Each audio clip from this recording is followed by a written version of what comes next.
never listen to nothing I say. Like, I've been through so much that I have never told you about. Like, because I know you're very judgmental, Mom. Like, you're judgmental as hell, and I don't like that. It's like, and who else did I trust besides you, Mom?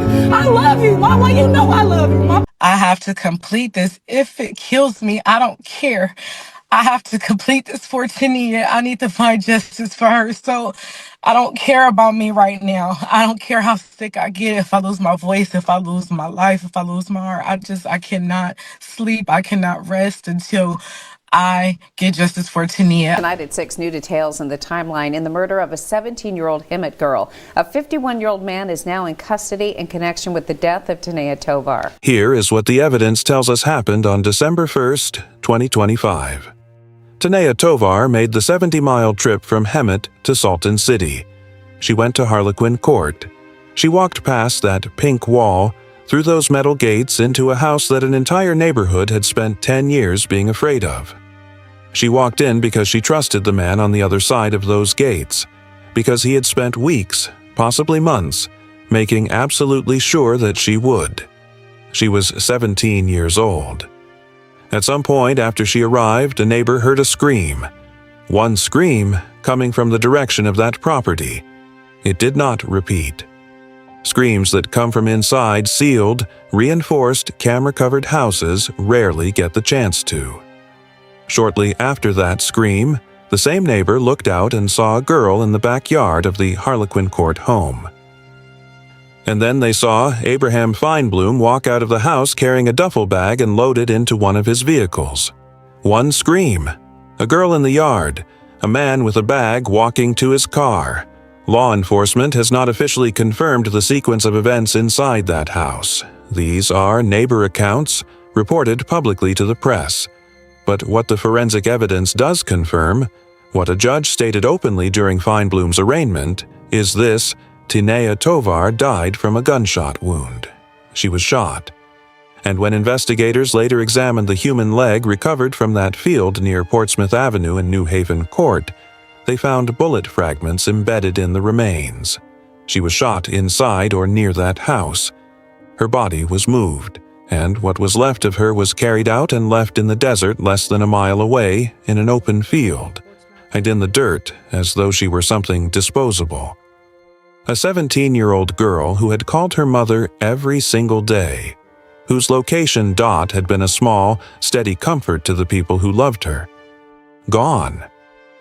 Because a man who had spent months earning her trust decided that her life was worth less than his freedom. And then he went back inside. He installed more cameras. And he waited. The leg was found on December 21st. For weeks after that, it sat in a lab without a name attached to it. Investigators told T'Neya's family that the remains appeared to belong to a white or Hispanic adult, not their daughter. Charo Tovar pushed back. She kept driving to Salton City. She kept standing outside that house on Harlequin Court. She kept handing investigators information and pointing them in a direction she was certain about. Because a mother who has been receiving tips from strangers on the internet and cross-referencing every single one of them knows things that a slow-moving investigation sometimes does not. She told them about Feinblum. She gave them the address. She gave them everything. And the search warrant for that property did not come until February 6th. 6 weeks after the remains were found in a field less than a mile from his front door. 6 weeks after a mother had already identified the man she believed was responsible and handed that information to investigators. There has been no public explanation for that gap. Law enforcement has not addressed it. Maybe there were legal thresholds to meet. Maybe probable cause took time to build. But from where Charo was standing, exhausted and sleepless and driving that same stretch of desert road over and over, 6 weeks was not a timeline. It was a punishment she had done nothing to deserve. When the FBI finally arrived at Harlequin Court on February 6th, they came with numbers, multi-agency, federal and local together. And on that same day, the DNA comparison results came back. Charo had submitted a sample weeks earlier. The rapid testing was conclusive. The leg in the desert belonged to T'Neya Tovar, her daughter, 17 years old, dead. News, we're getting answers from the FBI in a disappearance case we've been pressing for days, and tonight the FBI confirming it is now officially investigating the disappearance of a teenage girl last seen in Thermal. We first brought you this breaking news after a heavy federal search at a home in the area. Garrett Hoddle is at the Breaking News Center with what we're learning now. Garrett.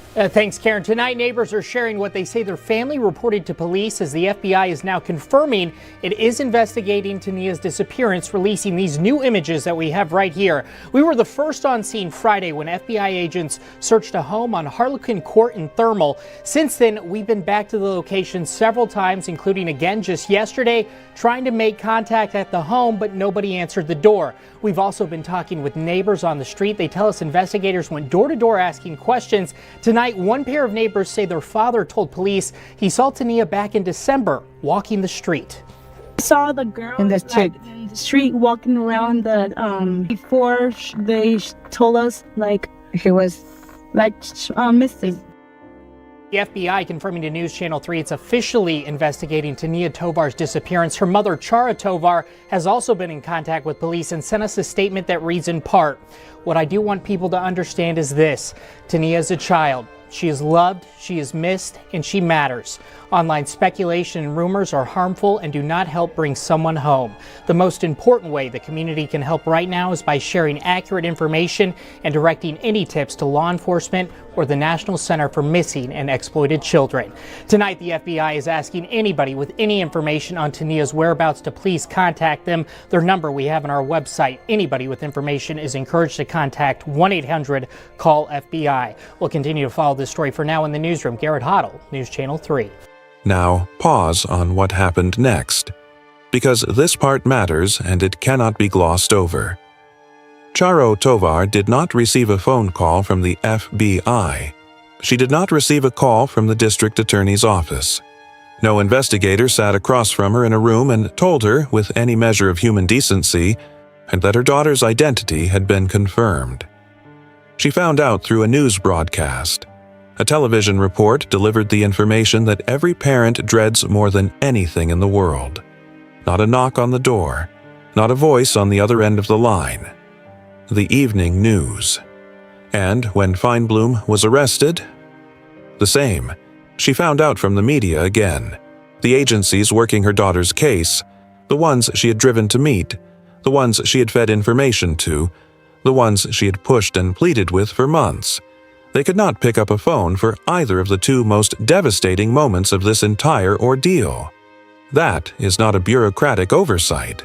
That is a failure of basic human decency toward a mother who had done more to advance this investigation than she ever should have had to. She said it herself, and she said it twice. So you would understand, she meant it. I gave them all the information that they needed. I don't believe that they took me serious. Look at the timeline and tell her she was wrong. February 13th. A second search warrant. Investigators return to Harlequin Court. They move on the property again, and Abraham Feinblum, a 51-year-old man who had been sitting inside that fortified house while the walls closed in around him, sees law enforcement approaching. And he runs. Not a slow walk to the door. Not a calm appearance on the porch with hands visible. He jumps a fence. A grown man who had spent months hiding behind cameras and reinforced gates and boarded windows, the subject of a murder investigation, physically clears a fence and runs from the people coming to arrest him. At noon, in the case of the missing 17-year-old, we're learning FBI agents and Imperial County Sheriff's deputies are now on scene in Thermal near Salton City at the same house they searched last Friday. Yeah, today's heavy police presence there comes after remains found near the Salton Sea were identified as the missing 17-year-old T'Neya Tovar. Take a look. This is a map. The house is believed to be connected to the missing teenager from Hemet. It's located on Harlequin Court. That's just a couple of blocks east of the Salton City fire station. News Channel 3's Garrett Hoddle is live in Thermal there at the scene with more on that continuing investigation. Garrett.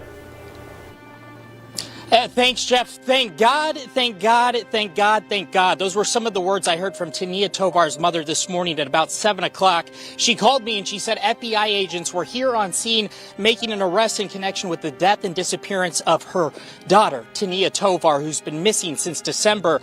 Now, I do want to make clear, I have reached out to authorities from both Imperial County and the FBI. I just got a text from a source with the FBI who tells me at this hour, no arrests have been made and the investigation into T'Neya's disappearance continues. We first brought you this as breaking news on February 6th last Friday. That's where agents were right here searching this property. We've seen them in the last hour come in and out. We've heard banging sounds. We've seen them bring in tools. Meanwhile, about less than a mile from here on Portsmouth Avenue and New Haven Court, search and rescue volunteers with the Imperial County Sheriff's Office are currently digging in that area. Now, that's important because police said back in December, that's where they found T'Neya Tovar's remains. So they're still digging that property at the moment. The community here has been rallying around the family, trying to support them as much as possible. I want you to take a listen to one neighbor we talked to earlier today who said she hopes the community rallies around Charo during this difficult time. It is horrible losing a child. You're supposed to go before your child. And I'm amazed at the strength and tenacity she had. Going forward, you know, she's got to walk through it. And I'm hoping the community will rally around her and support her and lift her up. Yeah, and as I said, the FBI is telling me that no arrests have been made. We did see a man taken from the property who's currently in a vehicle talking with authorities. We have not verified their identity or if they're a person of interest in this case, but we are pressing officials for more answers. Stick with News Channel 3 on this developing story. For now, reporting live in Thermal, I'm Garrett Hoddle, News Channel 3. Okay, a lot of police activity there. Stay with News Channel 3 for the latest there. Interesting twist. And when they caught him, and they caught him without much trouble because a 51-year-old man jumping fences in the California desert does not get very far, they found what was in his pockets, his passport and Thai currency. He was not running toward another room in that house. He was not planning to hide in the desert. He had a passport and foreign money on his body because he was planning to leave the country entirely. He had built himself an exit. He had thought it through. And the only thing that stopped him was that law enforcement moved faster than he anticipated. Abraham Feinblum was booked into the Imperial County Jail on suspicion of murder and resisting a peace officer, held without bail.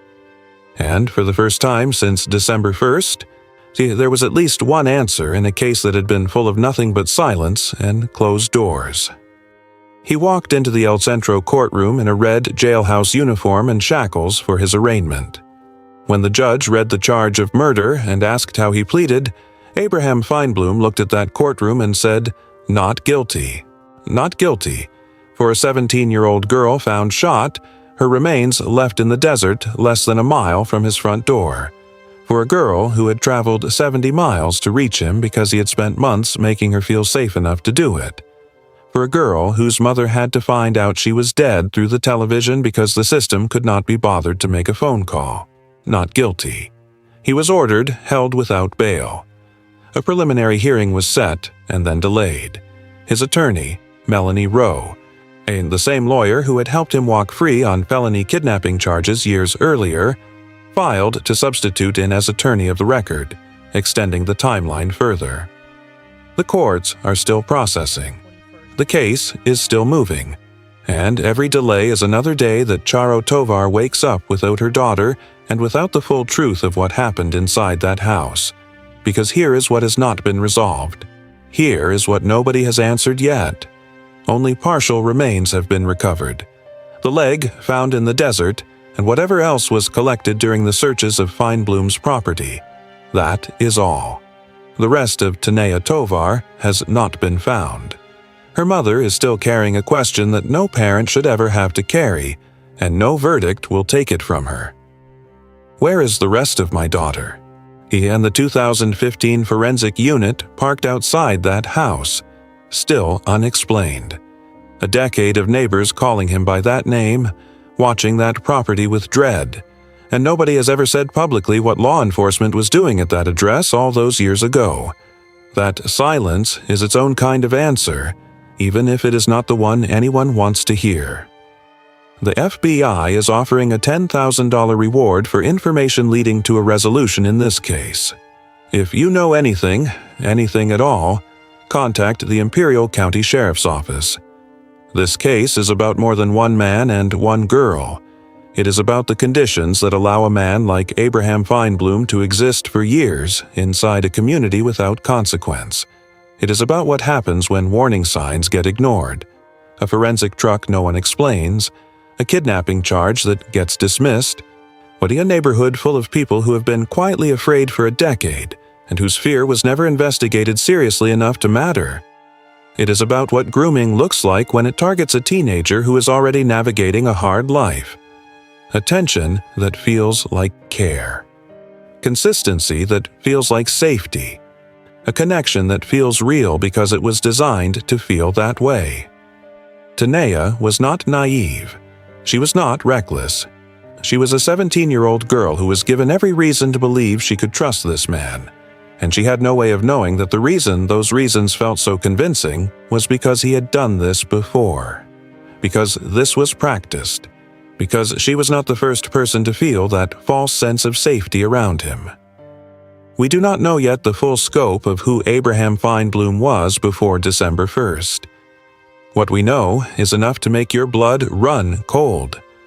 And then there is T'Neya Tovar, a mother who refused to let her daughter become a file number that sat on a desk.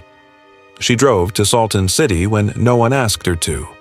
She collected tips from strangers on TikTok and Snapchat and Facebook and followed up on every single one. She stood outside that house on Harlequin Court and demanded that someone go inside. She pushed and pushed and pushed against a system that repeatedly failed to move at the speed her daughter's life deserved. And when the community showed up for her, when strangers who had never met Tneya started sharing her face and her name and her story, Charo noticed. She thanked them. I have to complete this. If it kills me, I don't care. I have to complete this for Tinia. I need to find justice for her. So I don't care about me right now. I don't care how sick I get, if I lose my voice, if I lose my life, if I lose my heart. I cannot sleep. I cannot rest until I get justice for Tneya. I've been receiving every single tip, every single clue. I've been checking up on everything, so I can't. I have to also thank people for sharing my daughter's story on TikTok, on Snapchat, on Facebook, on all the platforms. I appreciate it so much, because a lot of them didn't know her, but they took it serious and they prayed for her to come home. All praises to Charles. She's did a great job. And she's doing a great job. If it wasn't for her, we wouldn't have known nothing. Because they gave her daughter's life the weight it deserved when the institutions around her were still trying to decide whether the remains in the desert were worth a search warrant. No verdict will give T'Neya Tovar her daughter back. No conviction will tell her where the rest of her child is. No sentence will undo the months of silence, the missed phone calls, the news broadcast delivering information that should have come from a human being who cared enough to pick up the phone. What it will do, what this story can do, is make sure that T'Neya Tovar is remembered as a daughter. As a girl with energy and personality and a laugh her parents can still hear when the house gets quiet. Not as a statistic, not as a cautionary tale to be filed away, as a person who mattered, who was loved, who deserved every protection the world failed to give her. Abraham Feinblum is in a cell. The courts will have their say. But T'Neya Tovar was 17 years old. She was funny. She was flamboyant. She called her mother every single day. And she is not forgotten here. This is True Crime Tragedies. We follow the stories that need to be told. We stay until there are answers, and we never look away.